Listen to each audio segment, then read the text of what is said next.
सासे आइजोनि खर'खौ दानस'नानै लानानै बेरायदों।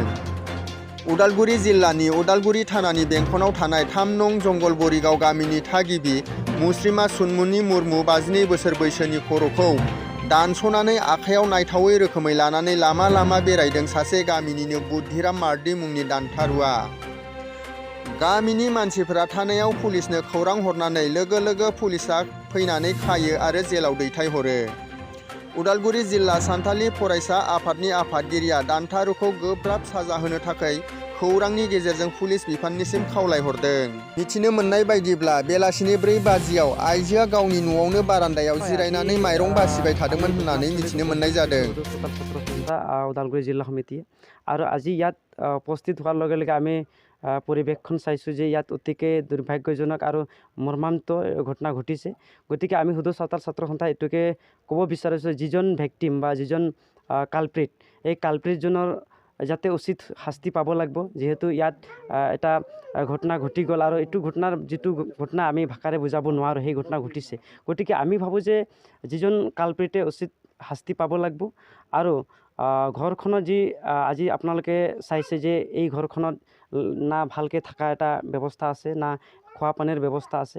গতিকে এনেকুৱা দৰিদ্ৰ ঘৰত যে এনেকুৱা ঘটনা ঘটিছে, গতিকে আজি ইয়াত উপস্থিত হৈ আমি এইটোকে বুজিব পাৰিছোঁ যে সেইখন ঘটনা অতি দুৰ্ভাগ্যজনক বা সেইখন ঘটনা অতি মৰ্মান্তিক ঘটনা বুলি আমি অনুমান কৰিছোঁ। আৰু আমি ভাবোঁ যে হুদু চাওতাল ছাত্ৰ সন্থাই যাতে অনাগত দিনত যে সমাজ আৰু ৰাইজে যেতিয়ালৈকে সজাগ আৰু সচেতন নহয়, যে আমি ভাবোঁ যে এইখন ঘটনা তেনেকুৱা আৰু হৈ থাকিব। আপোনালোকে জানিব যে যোৱা মাহত এটা কেছ হৈছিলে, সেই কেছখন নোহোৱাতে আকৌ এটা কেছ হ'ল। গতিকে এটাৰ পিছত এটা হৈ আছে। গতিকে সেয়ে হুদু চাওতাল ছাত্ৰ সন্থাই আমি দাবী উত্থাপন কৰিছোঁ প্ৰশাসনক। লগতে আমি হুদু চাওতাল ছাত্ৰ সন্থাই ইয়াতে আমি পুলিচ প্ৰশাসনক সহযোগ কৰিম। লগতে আমাৰ অঞ্চলত যিবিলাক নিচাজাতীয় দ্ৰব্য আমি ইয়াতে ব্যৱহাৰ হৈ আছে বা যিবিলাক অঞ্চলত হয়তো তেনেকুৱা বহুখিনি নিচাজাতীয় ৰাইজে ব্যৱহাৰ কৰে, গতিকে সেইখিনি মুক্ত কৰিব লাগিব। লগতে আমাৰ সমাজখন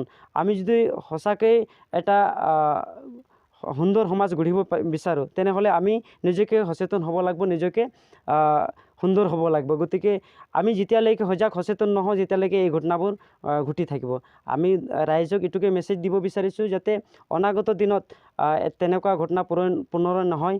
আৰু আমি বেছিকৈ শিক্ষা দীক্ষাত ইম্পৰ্টেঞ্চ বা মনোযোগ দিব লাগিব। যেতিয়ালৈকে আমি শিক্ষা দীক্ষাত আমাৰ সমাজখনত বৃদ্ধি নহয় বা জনসংখ্যা আমি বাঢ়িব নোৱাৰোঁ, তেতিয়ালৈকে এই ঘটনাবোৰ ঘটি থাকিব। গতিকে আমি সেইটোহে ক'ব বিচাৰোঁ যে আমাৰ মানুহবিলাকে পাৰিবাৰিক কাজিয়া, সামাজিক কাজিয়াতে বেছি লিপ্ত হৈ থাকে। গতিকে এইটো বেছি ইম্পৰ্টেঞ্চ নিদিয়াকৈ আমাৰ যিটো কৰ্ম বা যিটো শিক্ষা দীক্ষাত আমাৰ সমাজখন যদি সঁচাকৈ সুন্দৰ সমাজ গঢ়িব বিচাৰোঁ, বা আমাৰ সমাজখন যদি সঁচাকৈ আনৰ জনগোষ্ঠীৰ লগত আমি ফেৰ মাৰিব বিচাৰোঁ, তেনেহ'লে আমি শিক্ষা দীক্ষাত বেছিকৈ গুৰুত্ব দি পেলাই আমাৰ সমাজখন অনাগত দিনত যে সুন্দৰ সমাজ গঢ়ি তুলিব লাগিব, সেয়ে প্ৰতি সকলো ৰাইজে যে আমাৰ এইটো মনোভাৱ লৈ এইটো অনাগত দিনত কাম কৰিব লাগে, তেতিয়াহে এটা সুন্দৰ সমাজ গঢ়িব।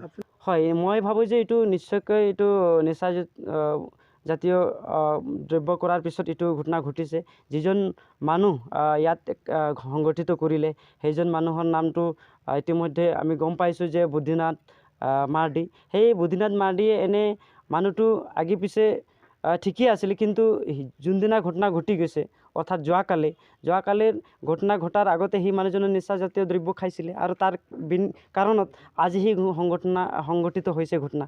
গতিকে আমি ভাবোঁ যে প্ৰশাসনক যে এইটো পূৰ্ণ আমাক সমৰ্থন কৰিব লাগিব। আমাৰ সমাজখনত আমি যথেষ্ট কাম কৰিব লগা আছে। গতিকে আমি পুলিচ প্ৰশাসনক আহ্বান কৰোঁ যে যিবিলাক অঞ্চলত আমাৰ সান্থাল এলেকাত যিটো নিচাজাতীয় দ্ৰব্য ইয়াত বা নিচাজাতীয় ব্যৱহাৰ হয়, সেইখিনি মুক্ত কৰিব লাগে। তেতিয়াহে চাওতাল জনগোষ্ঠীখন সুন্দৰ এটা সমাজ গঢ়ি তোলা হ'ব।